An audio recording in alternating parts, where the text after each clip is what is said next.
Welcome to the Focus on Goals podcast, where we provide inspiration for the next generation with your hosts Angelo from SCS Sports Coaching Specialists and Lee from Happy Days Photography. Let's get into the show.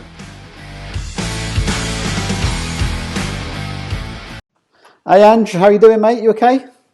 Yeah, good, thank you, Lee. How are you getting on? Yeah, really well, mate. Thank you. Really well. We've through another week nearly. We survived another one of lockdown. Yeah, I know. Yeah, hopefully on Sunday things might change for everyone a little bit. But... Yeah, I mean it's got to be done properly, isn't it? So, how are you getting on with the schools? You've been still speaking with your schools? Yeah, we're constantly in touch with our schools, but we've actually gained a few schools over the last few days. Nice, good. Obviously, we're still sending our brochures out to the schools, and we've had a really good response. So excellent, we've managed to gain a few schools for September. That's what we want. Good stuff. Yeah, good going. How's things with you? You still been working? Yeah, little bits. We've been spending a lot of time with the family, to be honest, making sure that little ones are all good, and we're just making the most of this time, to be honest. We're spending time doing this and chatting to some great people, so that's keeping me and you busy, definitely. I think. So we've got a go on. No, go on. I was just going to say we've got another podcast as well coming out on Sunday as well. Yeah. Which is getting really exciting, and I think the views have been going up, and we've had some amazing feedback. It's really good. Great. That's what we want. I mean, today's a little bit different. It's not the football based today. Today we've got a guy called Tanner Hicks, who is I don't know the best way to describe Tanner. I'm sure he'll help us with it. But I met Tanner last year, and I'll be honest, he's one of the most intelligent, sensible people I've ever met, who knows exactly what to do regarding finances, regarding wealth, regarding helping to understand your own value and wealth. So it's something quite different, but I think that for the audience that we're speaking to, some of the stuff that Tanner's got to say today is going to be really, really interesting. So, definitely. We're excited. Let's bring him in, shall we? So, 1 second. Yeah, sure. Press the buttons and see if it works. We're good. Look, we're there. Tanner, how are you, mate? Morning, gents. Morning. How are we both? All right? Yeah, really well. You okay? Yeah, absolutely. Yeah, brilliant. Obviously, appreciating life, and a pleasure to be here as well. Pleasure to be speaking to you both, and thank you. Mate. Excited to sort of just to have a good chat and share some value, share some knowledge, and just have a good opportunity to catch up with you both again. Yeah, a bit of a chat, really, isn't it? It's we really appreciate you being here. It's something that's quite different for us. You know, this podcast is new, and we're making no secrets about the fact that we are not presenters. We're just having to go to try and get some messages out to some people. Yeah. So getting guys like yourself on is really valuable, I think, to the audience. So Tanner, if you don't mind, mate. No, well, go. Happy to help anytime. Happy to help. So yeah, go for it. Yeah, sorry. So I mean, what would be great is tell us about your childhood when you grew up. Where did you start? Oh, that's a good starting question. Yeah, we'll go right back. Right, okay. It was a while ago now, so bear with me while I remember. No, to be fair, I was fortunate. I was brought up in a nice family. I grew up on the Isle of Wight as well, so it's a rather sheltered upbringing in the sense that I was not a lot to do in terms of tech, but a lot of landscape to run around in and mess around in, and it was a very, very safe environment to grow up in on the Isle of Wight, I must admit. Nice.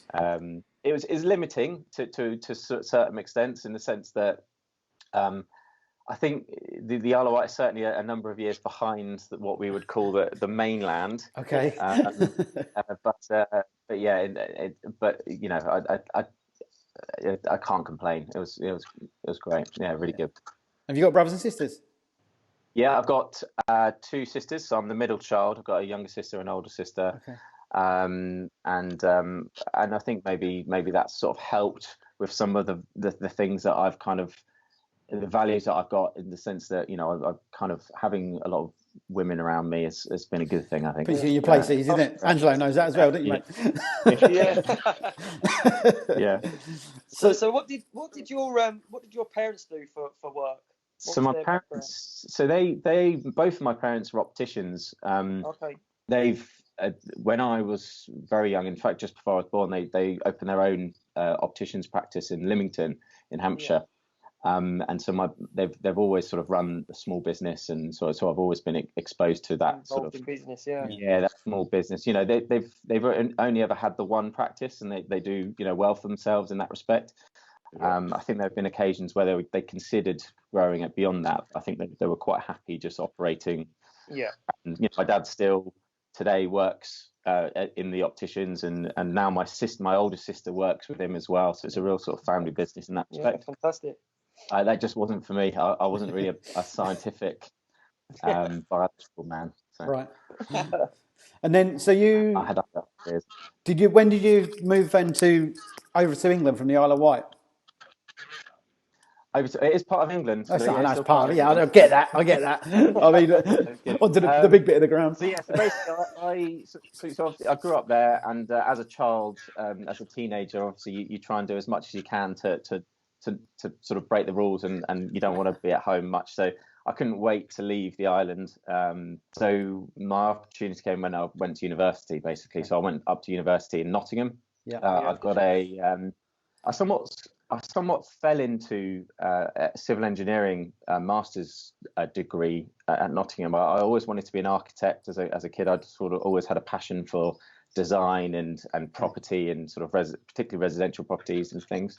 So I always strived to be an architect, but I didn't quite get the grades at school. I think partly maybe because I was messing around a little bit too much. Suppose kids should do a little bit, but I came out with some decent grades still. I came out with 2 Bs and a C at A levels, which is very respectable. Yeah. I think I probably certainly had the ability to come out with stronger grades than that. So obviously I wasn't able to do architecture, but I managed to pick up a clearing course at civil engineering. Okay. Did that. I was up in Nottingham there for 4 years. And that's kind of really what sort of then set the tone for the sort of the life really. And I think, I was certainly a very relaxed and laid back child. Right. I kind of just went with the flow a lot. Yeah. I didn't really know what I wanted to do. That because whilst I kind of wanted to be an architect, I didn't really want it enough to really kind of go for it. If you know what I mean. So I just kind of went with the flow, and that ended up. I then ended up effectively as a result off the back of that in a job in Croydon in 2009 as a civil engineer. Again, sort of as I was going through university, I again didn't really know. I didn't have a passion for it. I wasn't really taken by it. Again, I sort of enjoyed university for what it was, but I did what I needed to do at university in terms of studies. And probably this is going out to a load of students. You're thinking, right, you've got to study hard. But I think the key here is obviously recognizing what it is that you're passionate about. And for example, I was working on that course with a number of peers and fellow students who absolutely loved engineering. They really got into it, and you could tell that by the way that they, the results that they got and the energy that they put into it. Whereas for me, I sort of just bumbled along. And then thought, well, I don't really know what I want from life, so I'll just, I might as well apply for a job. And I applied for a job, went to I got one interview. I applied for one job, got one interview, and then got the job in Croydon, like I've mentioned, which was as part of a civil engineering consultancy company, working on sort of aviation-related projects, so like airport design and. Okay. So quite an interesting job. But yeah, like I said, I was just sort of going with the flow. Had no real kind of sort of end goal. And then after, I'd say probably, I'm sort of skipping forward a few years now, but after a few years, I realised I kind of, because my dad's Turkish Cypriot. Okay. So he speaks Turkish fluently. He came over as a 18-year-old to university, into college in London, and so I've got roots and family over in Cyprus, North Cyprus still. Right. And that was an opportunity for me during my engineering days to start working on some Turkey-based projects. So some Turkish contractors.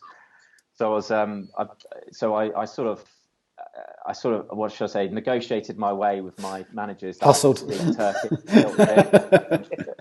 kind of managed to kind of burrow my way into these projects, and they sort of obviously use that as an opportunity as well to create some good relationships with those clients. Okay. Yeah. So I was traveling to Turkey a lot, and so I tried to arrange for a secondment over to Turkey for a year with them to sort of say, look, I can go over there, I can sort of perfect my Turkish, I can obviously offer a lot to them.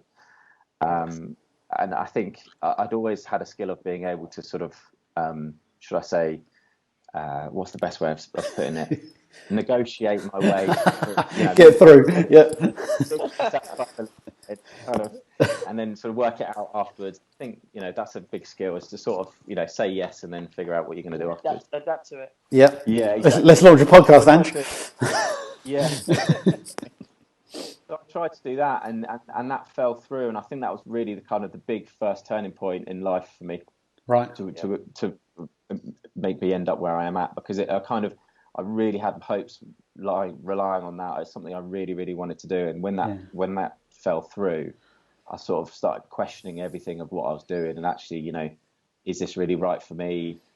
Should I be trying to search for something else? Maybe. And then I kind of went through a whole period of reflection. And, at the time, what was I, 20, would have been 22, 23. Right. And that really knocked you, did it? Right. I really start making a, plan for myself now. I'm still young. Although at 22, 23, you feel really old, and you feel like you should be a millionaire by that point. Yeah, you're looking around at other people doing well, think you should be there. Yeah, well, exactly. Yeah, you see other people driving nice cars, and you think, why aren't I doing that? All these people living like nice lifestyles, and you think.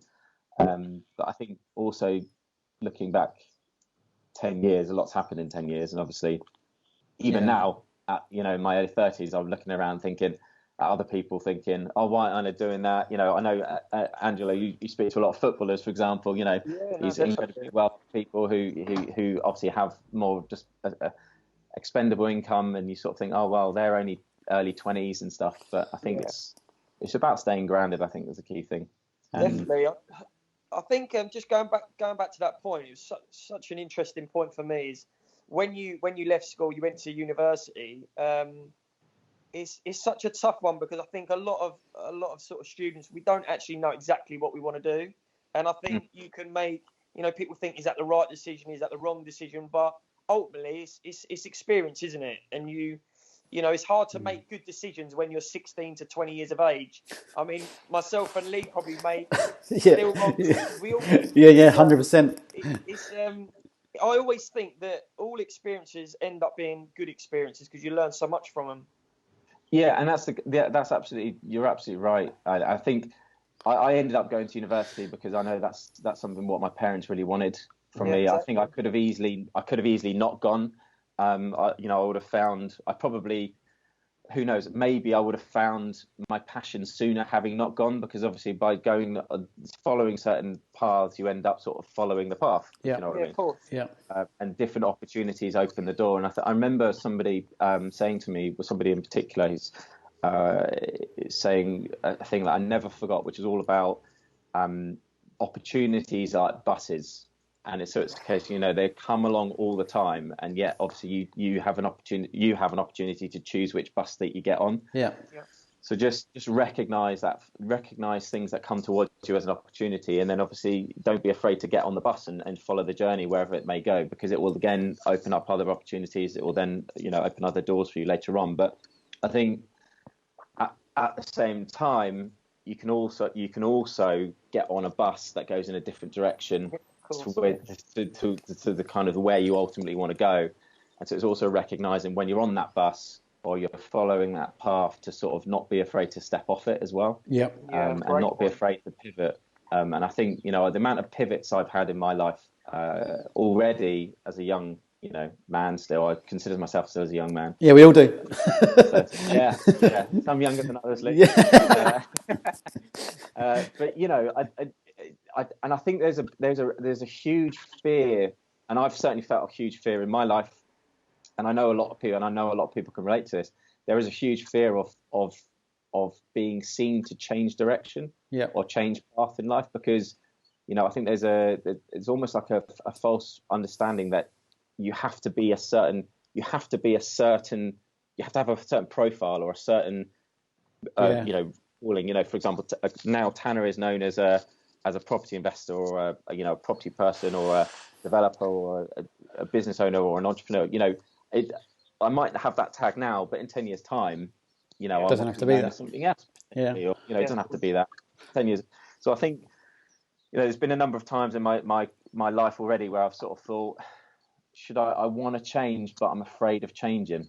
Yeah. What are people going to think of me on Facebook if I remember vividly, and I know, of course, jumping again forward a little bit, but and we'll maybe build the story up a little bit more. But when I sort of first started my first business in property, and I realised after about 12 months it wasn't really working, I was afraid to actually change it because I've known a lot of the people that had been following me or kind of knew me for this guy who did this business. Yeah.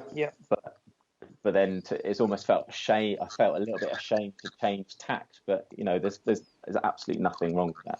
I think we can all relate to that very much so. Yeah. I mean, Angelo, you're probably the same, but I know that the funny thing is that the perception that we have of other people, what they think of us, most people don't care.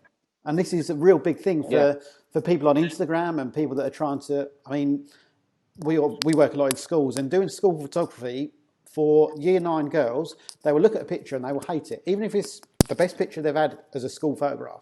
But their natural thing is, I don't like it. I don't like it. I don't like it. People are going to judge me on it.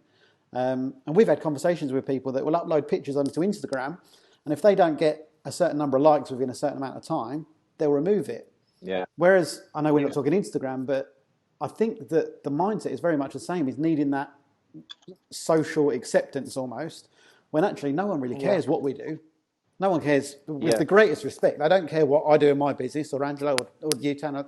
They probably don't. But our own perception of it, and many people's perception of their own situation is, what are they going to say? It's really good to hear you say that, because I think that I've been in the same place personally as well. It's very relatable. Very, very relatable.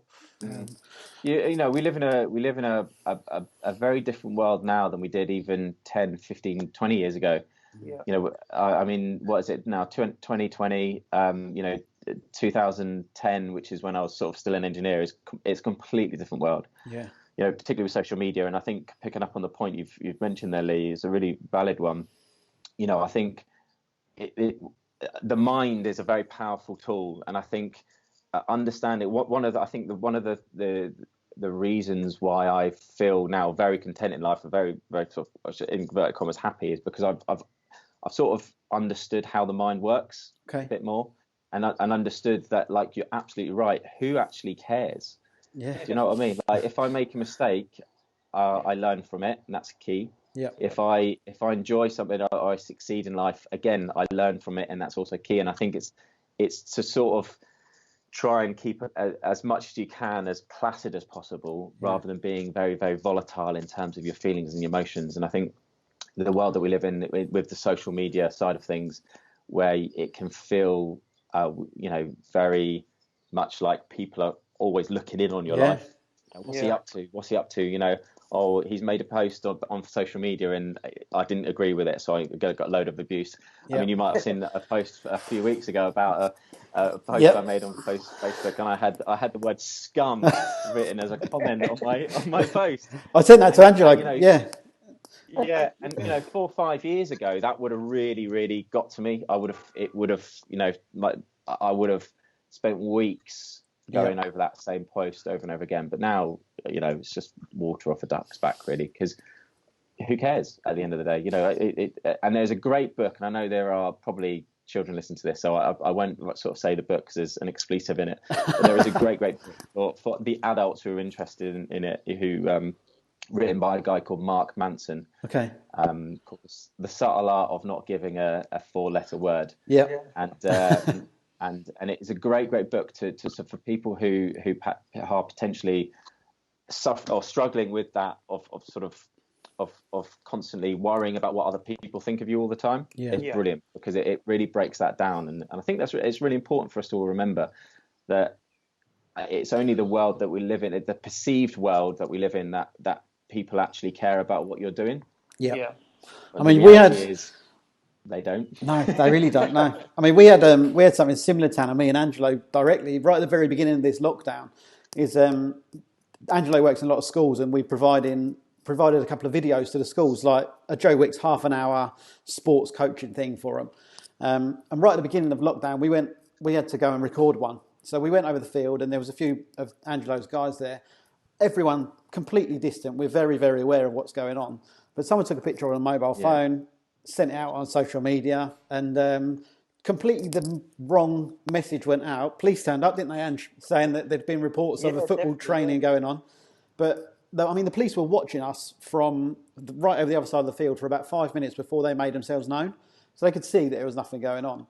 But social media's perception of what happened was that we were over the field having a kick around, when in fact we were just... Very disappointing, wasn't it? Yeah. Disappointing because, the whole point of it was to help children at home, and our videos were very, very popular. The schools were right behind it. And also the police were really, really happy that we were doing something for the public. But like you say, how it came on Facebook and it was actually in the newspaper was totally different to what we were actually doing. And it's interesting to hear you say, and Tanner, with having such a different business, but yet people are looking in and someone is making a judgment and trying to sway what you're doing away from the good that you're doing. I think at the end of the day, as long as my belief is, as long as what you're doing comes from a position of value, or comes from a position of trying to serve and help, and has actually got a purpose to it, like a positive purpose to it, then people can spin it out of whatever direction they want, but ultimately I feel comfortable knowing that if I say something that I genuinely mean good with, somebody wants to change my words, then just let them get on with it, because there's more important things in the world to worry about than a few people who just have got nothing better to do than pick up on negativity. And if we allow it to change our minds, if we allow it to impact us, then all we're doing is we're pulling ourselves down to their level, rather than trying to pull them back up to our level, which is more important. So I think the point you made about staying calm, it's take that one. I really was interested in that, because I think when you have a business, the pressure of paying staff and keeping your business at such high standards, sometimes it's difficult to remain calm, and sometimes you may say something or react in a way which a few days later you'd regret. And I think that's such a valid point, that you need to stay calm and need to try and stay as professional as possible. Which for me, that was a great point you made. Yeah, it's we are. I think the other thing to always remember is that we are in complete control of everything we do, say, and don't do. Yeah. It's all a decision at the end of the day. So if we decide to get into business and things then start to get a bit difficult, we've got to remember that it was our decision that we wanted to get into business in the first place. Yeah, totally. Yeah. So we have to accept that there are going to be times where it's going to be challenging. So it's then a case of almost sort of having that. Is the word intelligence the right word? I'm not sure, but just to recognize awareness, isn't it? Awareness, just to sort of say, right, okay, things are a bit stressful. What can I do to alleviate? I speak to who? Where can I get some guidance? And the other thing quite key is to never be afraid to ask questions. Never be afraid to, to look for people to help mentor you and guide you through things when things are difficult. There's no reason why you need to do everything on your own all the time. And I think that's another way to stay calm, is to sort of just almost is to sort of share a challenge or an issue or a problem that you've got with somebody, because more often than not, that person will be able to see it from a completely different angle to you, because you're stuck in your own mind looking at it in from one way and you can't see a way out of it. Whereas that person will be like, well, what are you worried about? Just do this. And actually you'll be like, oh, okay, yeah, that's a good point. And so I think communication is really, really key, and recognizing that as well is important, because otherwise we can send ourselves insane. And we can say things that we may not mean, or which can have hurtful impacts and detrimental impacts on the business, but also on other people as well, which obviously we know we don't want to do. So, staying calm is really key, definitely. Yeah. Fantastic. Point. So Tanner, just taking us back, because I was having a good read through your website and earlier and yesterday. So you got involved in your first property at 18. Is that right? You started refurbing a flat. Yeah, so that was a sort of like a helping my dad sort of job. Okay. So I mentioned that he's got his sort of optician's business in Leamington. And above the business he's had a flat. Okay. Or has a flat still. I mean, he's still got it now. And it needed a refurb, and I was quite keen, obviously, at that age to sort of get involved and start getting some experience under my belt and whatever. So during the summer holidays, I sort of, for the 6 weeks, I just sort of did the whole thing, painted, decorated, just did everything, learned some really good skills. My granddad as well, my mum's dad, has always been a sort of a carpenter, DIY sort of handyman. So I learned a lot of skills off of him. He came over with me, and it was a really nice sort of 6 weeks to spend some really quality time with him, also learning some new skills. And then one day and I don't know whether this is where you were heading it towards, Lee, but I was fixing some flooring in the bathroom, and I was on my own that day. It's the one day that I was on my own in there. Yeah. And it was a Sunday, I think, and I put a nail straight through a pipe. And literally flooded the entire building all the way down. And this was on the top floor. It flooded all the way down. And then the only way through it is the stopcock that I knew was in the shop downstairs, in the optician's shop behind the front door. So I remember it was like height of summer. It was about 35 degrees, and I was in a vest. And I phoned my dad, and I was like, "Dad, what do I do? Like, it's water everywhere." He said, "Go and turn the stopcock off." I was like, "Well, I can't get into the shop because it was all locked up. It was a Sunday." So he said, "You're just going to have to break in." So I remember running down the high street, because I had to run out the back, go around the block to get to the front, running down the high street with a hammer in my hand, water everywhere, and smashing through the window at the front of the shop to break into the opticians to lean in and get the stopcock and take the stopcock off. Obviously, no one paid any attention. It was like, okay, here we go. This was happening. Random guy going down the high street. And then a week later, when it all sort of sorted itself out, and I was back in there again, I took a few days off just to kind of calm myself down. I was refixing the flooring again, back in the bathroom with my new skill set and shorter nails. My lessons I'd learned. And I realised behind the toilet, within about a metre of where I initially was a second stop. Oh no! So yeah.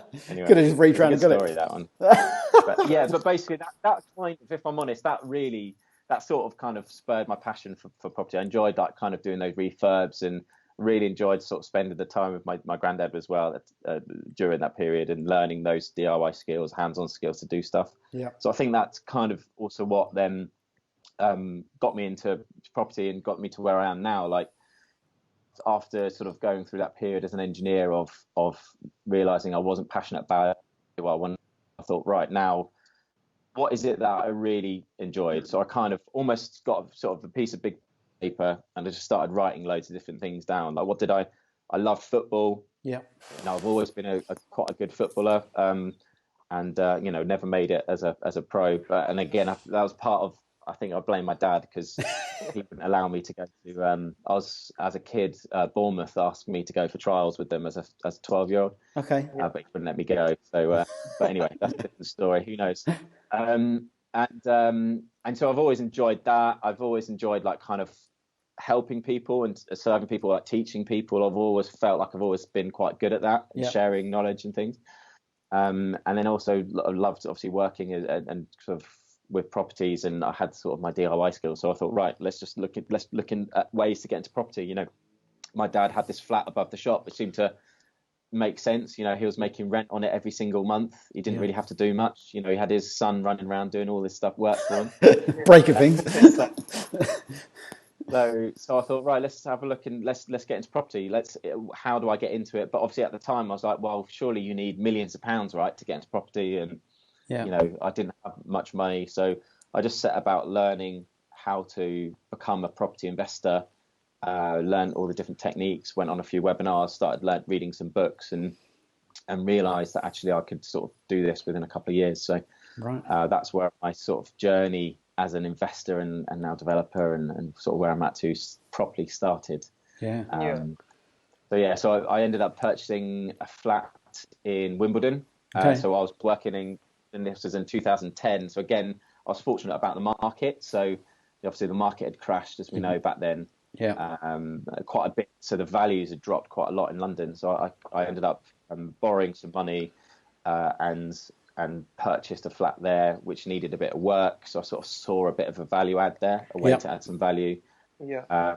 Did that, added some value, converted that. Well, not converted it, but did it up. And then a couple of years later, 2014, it sort of almost doubled in value. So wow. I was fortunate in that I was able to borrow more money and then kind of set off the real sort of building of the portfolio on that point. And really. on that first one, kind of. Sorry, Tanner, I didn't mean to jump in there. The signal dropped on the thing. On that first one, or the second one at Wimbledon, did you get a mortgage for that and borrow some for the deposit, or? Yeah, so I borrowed a mortgage. So obviously, as much as I could borrow on my salary at the time, I borrowed as a mortgage. Yeah. And then I had some savings that I'd been saving up anyway, because I'd always been sort of quite good with my money, like money management, and and sort of looking after my money anyway. Through like additional jobs as a teenager and all the way through university and stuff. So I'd kind of had a bit of a savings pot, and then I borrowed the remaining funds off my parents. Right. So I went to bank and mum and dad and said, look, can I borrow some money? And I'll kind of give it back to you on some, in a couple of years' time. And I was fortunate enough to be able to do that. And obviously my parents were able to do that for me as well. I know that not everyone's able to do that, but I took the view. And it took me a while to actually pluck up the courage to even ask my dad for some money, right? Because I kind of wanted to, as a proud man that I wanted to become. I didn't want it. I wanted to do it. I thought, actually, you know what? Why not? Like I know people are probably going to look at me and think, oh well, he asked his dad for money and look at him with a silver spoon in his mouth and all this sort of thing. But I thought, well, again, coming back to the point we've already covered, who cares? It's not their life, is it? Yeah. The opportunity was there, so take the opportunity. Equally, he could have said no, and then it would have been a different matter. So obviously, for me, you come across very, very confident, and you're always happy to give things a go, which I think is very, very important in business. It's such obviously it was a massive risk for you as well. When you're borrowing money off your parents, you need to make it work. But just for example, if it didn't work when obviously you borrowed that money, would you have still carried on obviously looking at property, or do you think you might have? Yeah, I think so. But I think again, it's difficult to say exactly for sure, but I think I would have, because it was something I really enjoyed doing. I loved being able to buy a house, do it up, and at the time I enjoyed more of the doing it up side of things, which is kind of and adding the value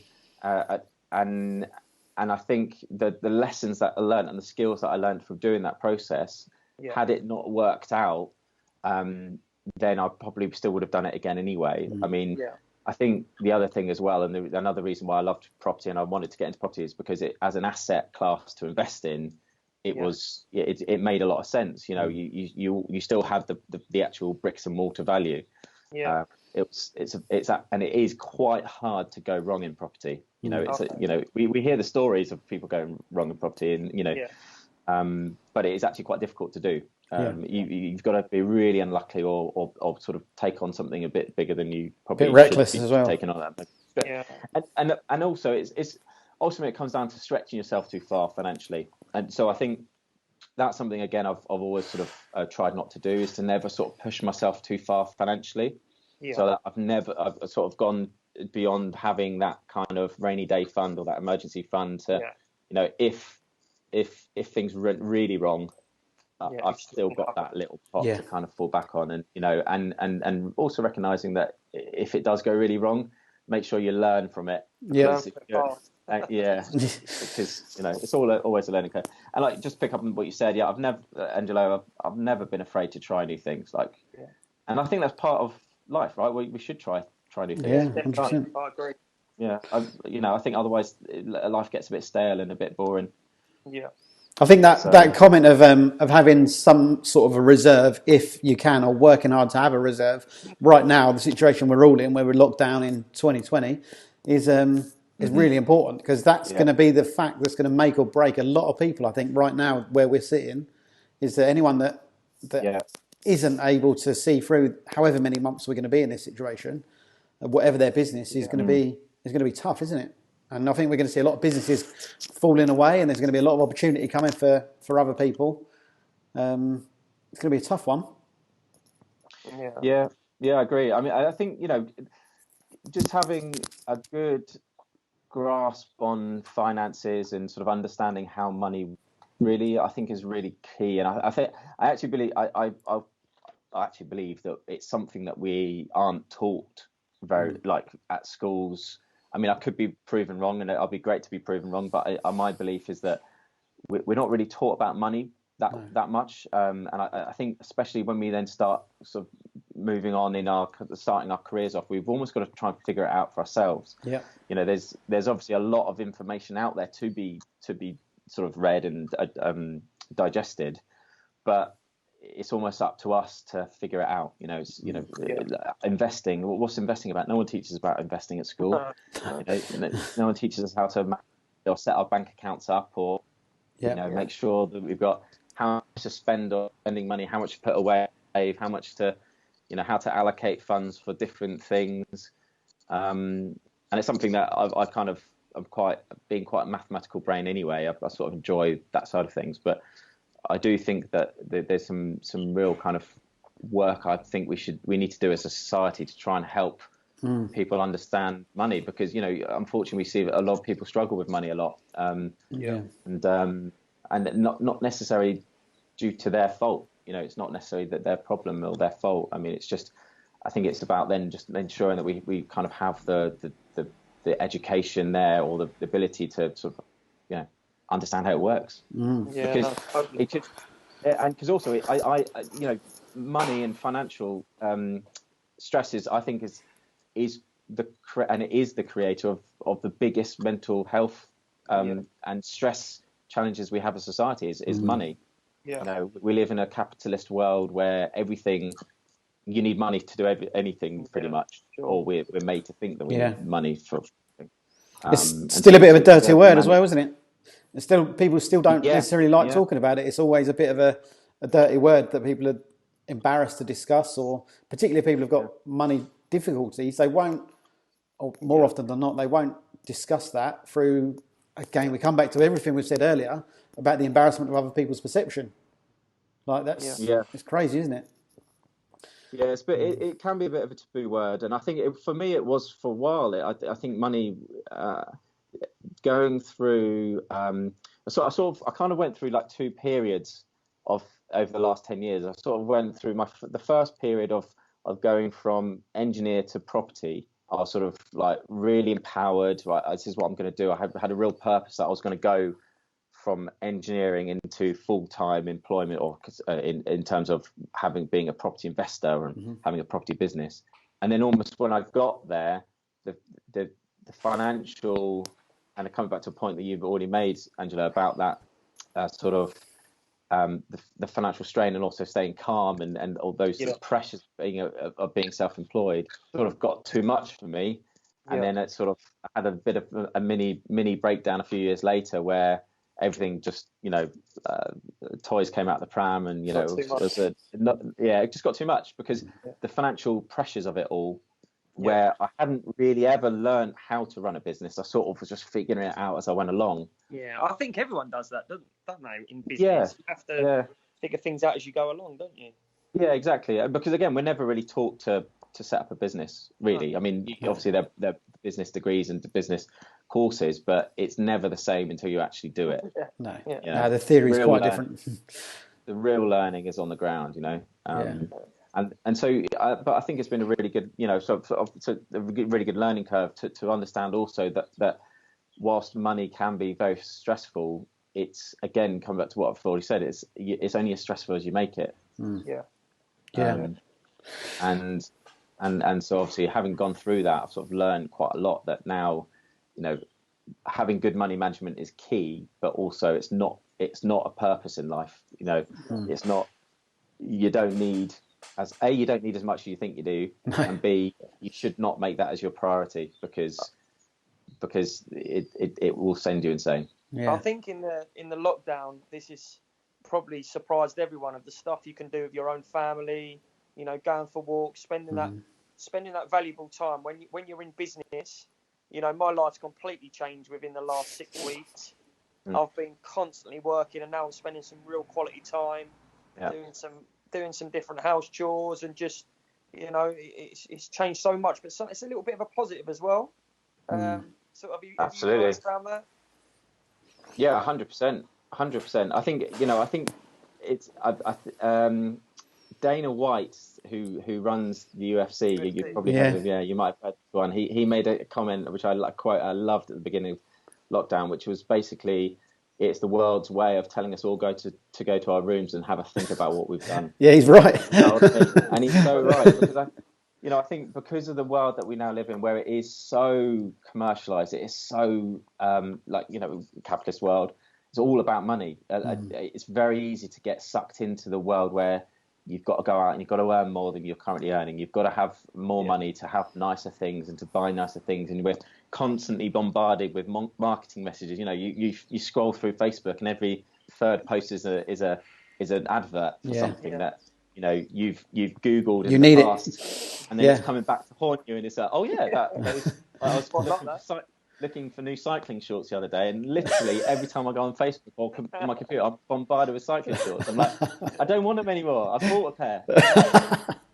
But we're kind of always made to think that we need more than what we've got, and I think this lockdown period has been perfect to be able to take that step back and look at what we already have. You know, like actually and I think that is the most important skill that anyone can have in life, is to appreciate what they've currently got. Yeah. Because if you can't appreciate what you've currently got now, then even if you do become a millionaire and you do become Richard Branson or Mark Zuckerberg, you know, you're never going to appreciate what you've got then. So it's just, the bar is going to continuously move ahead of you and ahead of you and ahead of you. Yeah. And I think that's, you know, you can see that happening in a lot of people's lives. You can see them constantly chasing the bar, which gets further and further away. Yeah. And so, this has been great for, and I think a lot of people will come off the back of this lockdown period with much clearer, calmer, strong mindsets, because they've had the opportunity to do that. To reflect a little bit. I mean, Tanner, just going back to similar, linked into this really closely, is obviously in 2013 you weren't well, were you? You found a lump on your leg, is that right? Yeah. So it's a good point. So I did mention that you once, didn't I? So in 2013, it was a real moment for me to sort of be like, okay, appreciate life. You've got to appreciate life. I think that was it again, because I've been sort of chasing the money a lot. I'd been chasing the wealth. I'd wanted to get into property a lot. I was really dedicated to become wealthy and be, you know, rich and whatever. I found one day I found a little lump on my leg, and my sister, who's a pharmacist or training to be a pharmacist, she said, that doesn't look right. I think you should best get that checked. Right. Yeah. Anyway, long story short, I remember sort of being in the hospital, sort of having an operation to have it removed. It turned out it was a cancerous lump. Yeah.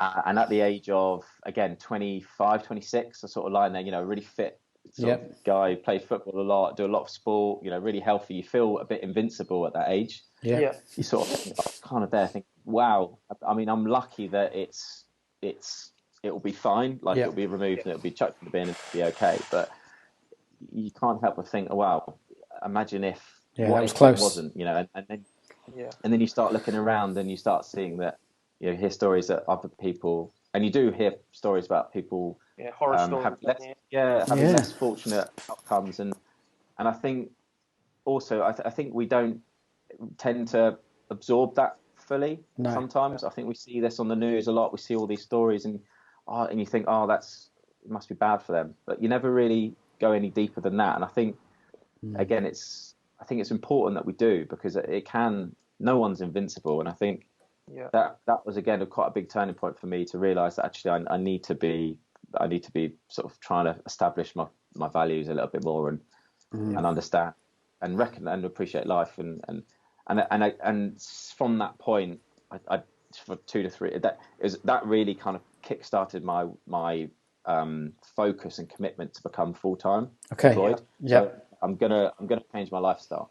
I'm going to get out of London. I'm going to move out of London because, again, London was bringing me down. Like, everyone on the tube was just miserable all the time. Yeah. No sense of community, and I wanted to be out in the country a bit more. So I was like, right, that is my primary goal, and I just committed to that massively because I was like, if this is going to come back, you start. You don't know, do you? Yeah. Then I need to sort of change my lifestyle a bit. So I did that, and then in 2014 I moved down to where I'm at now in Hampshire, into the country, and then I went full time into property because I was like, right, that's it. I'm leaving the engineering days behind. Yeah. But having done that, stands you in good stead, doesn't it, for contractors and other people coming in? I've got a real good idea now, I presume, as to what people are telling you, haven't you? Yeah, but like I said, like having done that, it's almost like, wow, I've kind of achieved that massive goal. I've kind of got where I wanted to get to, which was self-employed. I've moved to the countryside. I've got the life that I kind of wanted. Yeah. And then it almost sort of went the other way. So I kind of spent too much time, playing golf and not spending much time in the business. I spent lost focus a little bit. Yeah, and then I lost a bit of focus because I'd sort of committed. I'd focused so heavily on that initial goal. Yeah. I didn't really have the next goal in place. Okay. Yeah. So when I got there, I started enjoying it a little bit too much, and then the habits that I created as a result were sort of starting to pull me down the other way, which then meant, and then also because I didn't really have a full plan with the business. I didn't really know what I was going to do with the business. Okay. I sort of started, making sort of bad decisions and sort of chasing money even more so again. And then my focus sort of took me in a path that, I don't regret because it was, again, an amazing learning curve, but the habits I then created on a daily basis weren't aligned with actually the way I'd been for the previous 2 years. Okay. I wasn't chasing. I didn't have a clear goal again. I'd lost that focus and I'd lost that commitment to a destination. And I mentioned it already. That sort of that kind of led me to having a bit of a breakdown in 2017, where I sort of everything. Money stress got too much. I'd lost a bit of control over that. I'd lost that purpose again in life. I didn't really know what I was trying to do, because I was still buying property, but I didn't really know why. I kind of started feeling that it was I was feeling a bit selfish. Right. I'm just trying to get wealthy now for my own sake. Like, what am I doing here? Did anyone speak to you? Did you speak to anyone when you was going through, your breakdown, and when things probably weren't going so well for you? Did you turn to anyone, or did anyone speak to you and say, look, you need to sort of pull your socks up here?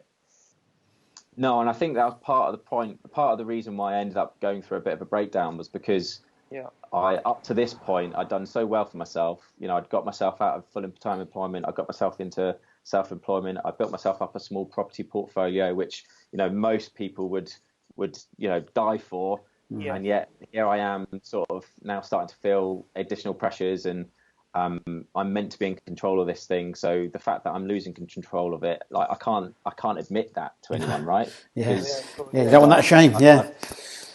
That's a shameful thing to do, and also, I can't show the weakness, and so I think that's also then what almost snowballed the breakdown, is because I felt like even my wife, for example, she'd always relied on me to look after us financially. Mm-hmm. She was, and I obviously I delivered up to that point, but now I'd started to fail in that regard. I didn't even talk to her, and it wasn't until basically literally at a proper breakdown where I spoke to my wife, sort of told her everything about it, and she was obviously amazing and really supportive. And then I spoke to my parents, and then I spoke to my sisters, and I spoke to my friends, and then actually the more people I started to speak to, it kind of was amazing. Weight just lifts, rally around, and then people rally around, and also who's really your closest friends and family then at that point, and I think they really supported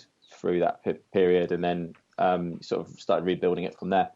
Yeah, that's a great point. Yeah, I think fundamentally, being isolated to yourself and having that ego is it's not a good thing, is it? It's speaking to people and getting advice of good people. I think it's so important. I think, to be honest, I think advice of anyone. yeah, I don't just think another opinion, isn't it? I think all advice it can be good advice. I think the other thing to do is to also just kind of, before you act on every single piece of advice, you sort of just kind of take a step back and kind of digest it and think what's going to work best for me, or what aligns best with who I am. Really, I think is the important thing. But yeah, I think speaking to people is absolutely fundamental, and I think, you know, now I don't make any decision in life, in business or with anything. I don't make any decision financially without discussing it with my wife, because at the end of the day, she's just as important in this equation. Yeah, exactly. I mean, the decisions I make impact her life, you know, our family as well. So we make those decisions together, and also what it does is it kind of shares the responsibility over those decisions. So if it's a big decision, I don't, you know, the responsibility is halved. Yeah. But also, you know, if it goes wrong, I can also, you know, I know that it wasn't just me who made the decision, but you know, it also ensures that we're aligned in where we're going with those things as well. So, you know, I'm not going off making silly investments without, you know, and then it going terribly wrong, and then having to turn around in 5 years' time and admit that I've lost everything to my wife. I mean, yeah, and I think that's a lot of people do that and feel that they've got to make that sole decision because, I mean, we're all probably fairly similar in that we take the responsibility financially in the house and say, look, we're going to run the business, we're going to make this work. But it's quite easy, I think, for people to turn and say, I've got to make all the decisions and all the weights on your shoulders. It's not like that, is it? Well, yeah, and I think part of the reason why that is the case is because, again, we sometimes may feel as though they don't either support us in our venture or understand our venture, and so they wouldn't necessarily or really want to kind of get involved with some of those decision-making elements. Certainly for the first 5 years of going from engineer to property and going through what I did, I didn't really share an awful lot with my wife because I always felt that she didn't understand it and wasn't that interested. I knew she supported me with what I wanted to do, but I didn't think she really genuinely was that interested in kind of the workings of it. Yeah. And so I didn't share that. It was only when it kind of almost the lid blew off when I almost had to share it, where she was like, well, why didn't you talk to me more about it? And now ever since then, it's sort of, you know, and two minds are better than one, right? And I think also knowing that the decisions that I'm making with the business are aligned with the direction that we want to go as a family is really, really important, because that's also why I do what I do. You know, the reason I do the businesses is for the benefit of family. So your lifestyle can change so much, can't it? Obviously, if you're like we all do, we want to take on more work and more business, but you know, your lifestyle does change with your family because you're maybe not there as much. The stress becomes bigger. So ultimately, you need to share it 100%. Yeah, exactly. And you know, like one of the businesses that I've always wanted to get into was sort of do more public speaking, do more education and coaching and training, helping other people with their businesses and particularly in property and in life really. But as a direct sort of impact of that, like you said, is I'll be sort of traveling more, speaking at events, going to events around the country. You know, I'll come up to Essex quite a lot and do stuff up there. So before making those decisions, I'll obviously sit down, right, what's the impact of this business? What's it going to do? Okay, yes, it may benefit us financially, but lifestyle is absolutely key. And I think, like you say, and I think, you know, it was a case of, right, well, I'm going to do this business, or I would like to do this business, but it means I'm going to be away for a few days here and then, like, how does that go down? And so we would say, okay, well, let's that works because it means that you're going to be home more. You know, now I work from an office in the garden, for example. Yeah. So I'm home more now than ever before. So I can now justify going away a couple more days if it means I have to go a couple of days. So, yeah, but you've got to communicate. It's absolutely key. Really relatable. Really relatable. Yeah. So Tanner, there's so much here. There's sorry, just to sort I mean, the thing is, there's so much here. I mean, I think to be able to share everything, all the learnings and all the kind of the journey that you go through it can be really quite complex. And so it's trying to pick out a few of the key lessons in life, really, and some of the key values is really, I suppose, it's difficult to do. But... very much so. So I mean, you've got a little girl, haven't you? Is that right? You got a little girl. She was born in 2018. Is that right? Yeah. Got a daughter, Ida. She was born in February 18. Nice. And we've got another daughter on the way due in August as well. Congratulations, mate! Fantastic. Busy times. Yeah, so it's going to be busy, very busy times. Yeah. So I've been using lockdown to sort of get prepared, get myself ahead of the game. So because I know obviously come August, I want to be off radar for 4 weeks at least or 5 weeks just to be able to sort of be on hand and enjoy being a first time dad again, if you know what I mean. I think spending that time bonding is. I mean, we've got another baby now as well. That right at the beginning of lockdown, and being able to all as a family stay together for that time is lovely. You know, Angela, I know you took time off with little one as well, didn't you? Same with me. I've got a 5.5 month little baby boy. So running the business as well as being a dad, it's not easy. Yeah, no, but it's enjoyable. It's probably the hardest, most exciting, fun thing you ever do, wouldn't you? You know, child. Yeah, absolutely, and yet probably the most important as well, and the most valuable, and the most incredible thing, definitely, without a doubt. Fantastic. So I mean, Tanner, a big thing. One of your main core values is about adding value. Just coming back to, and the fact you're even spending this time with us today is doing that, and is very much appreciated. But I mean, how do you think, as youngsters, as teenagers, have you got any advice for them guys, how they can add value? I mean, everyone now is all going on about how can we go and get another job? How can we earn more money? How can we do this? What can I get? What can I get? Whereas I think all three of us are of the same opinion that if you can give stuff first, somehow, whatever that may be, have you got any key advice that you think you could put out to, not property related, just about the added value thing that's so important to you? Yeah, I think it's a really good question. I think there's obviously a number of things I think that we can do, but I think if we were to sort of break it down into a couple of core areas, if I were to sort of turn the clock back and be a teenager again, if there was some sort of core bits of advice that myself could give myself, I think the first thing is to never be afraid of what people think of you is key. I think to find what you enjoy, and whether that is something like you just love football, for example, then try and find ways to earn money around your passion. I think that's absolutely key, because otherwise what you'll end up doing is you'll get a job and then come back to it later in life anyway, having gone through something else. So to try and find that now, and if you are struggling to find what that is, then don't be afraid to speak to your parents, speak to your friends, and speak to mates and career advisors and teachers at school to actually say, look, this is what I really love doing, or these are the 5 things I love doing. Yeah. How could I possibly earn money around them? Yeah. And if one of them is to set up a business, even as a young teenager, there's no age restriction to setting up business. Then start looking at that, because why not, basically? So I think finding your passion is really key. And because, again, I've ultimately ended up in property, which is something I always, as a teenager, like I said, I really wanted to be involved in as a teenager. I wanted to be an architect. I loved design and I loved property, which is effectively what I'm now doing. So I've just sort of come back to it 10 years later. And value is key in terms of giving value.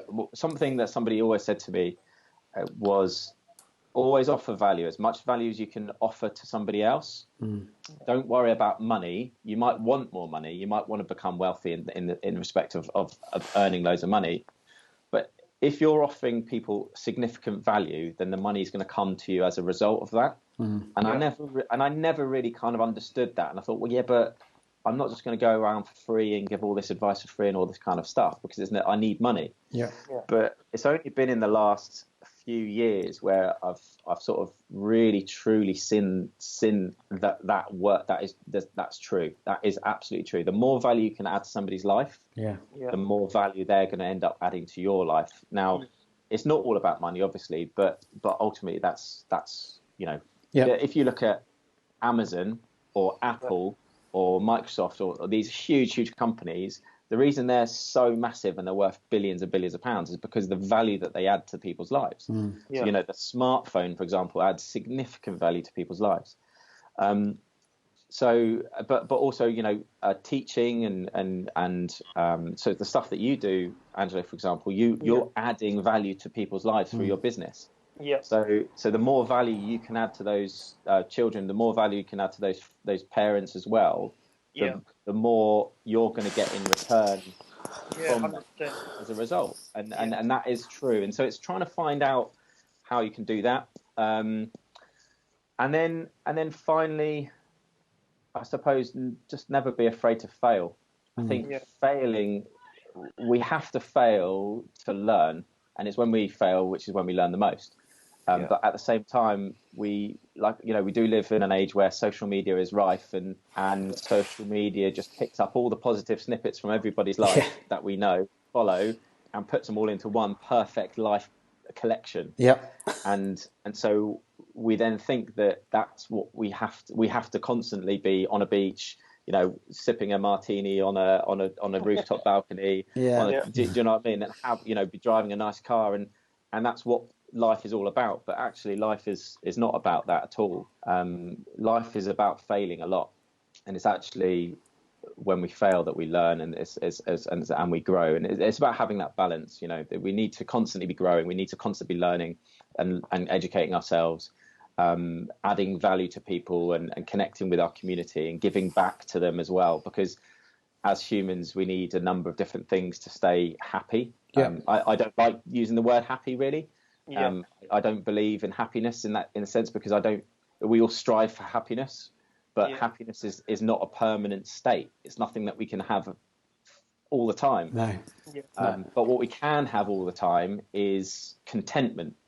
And happiness is obviously an element of that. So sometimes we're going to be happy, sometimes we're going to be sad, sometimes we're going to be fearful, sometimes we're going to be excited.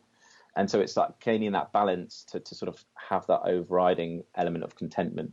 And that all comes from the brain. It all comes from our mindset and the way that we look at things, and the way that we absorb things, and the way that we then give things back. So, so I'd say those 5 things is really, really key. And I suppose just as an added bonus one, maybe picking up on that point a little bit more and stressing it, don't always try and be happy.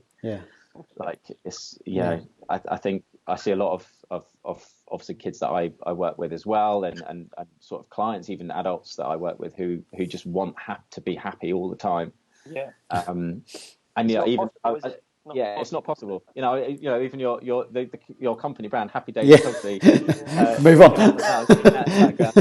No, it's. I mean, there's nothing wrong with wanting to be happy, but it's understanding that it's not a full-time thing. Very much so. I mean? Very much it's so. Not full-time. It's very okay to be sad. Fantastic. Now, just to give you a quick heads up, my daughter's just run in. No worries. That's a great time. Hear some interruptions, and I apologise. No. I think that brings us nicely to a point there. To be honest, today. You've shared some amazing stuff with us there today, Tanner. Thank you so much, mate. Really appreciate that. I appreciate having me on, and I'm sorry if we sort of went around the house a little bit. No, it's fantastic. Really good. There's so much so relatable with considering our businesses are all so different. It's amazing. There's so many stuff that you've shared with me today, and I can relate to it. So it's fantastic. Really appreciate you coming on. I appreciate you obviously connecting and having me on. I hope obviously even if this helps one person, and Angelo, it's helped you, so there we go. I'm happy. He's winning. He's happy for now. It doesn't help anyone else, and that's it's added some value to someone, and that's key. Tanner, if people want to get in touch with you, obviously we'll share the links and stuff in the podcast and in the video notes and stuff. Can you how do people get in touch or follow you or see more about what it is that you do, mate? That's a really good point. I'm across all social channels, so Tanner H Hicks. So if you search Tanner H Hicks, Facebook, Insta, etc., obviously connect with me that way. Engineering Wealth is my current business brand. Yeah. So it's called engineeringwealth.co.uk. It's my new business, which is all about sort of talking about wealth and how we can obtain wealth, and how wealth is more than just money. It's not just about being rich in the monetary sense. Wealth is much broader than that.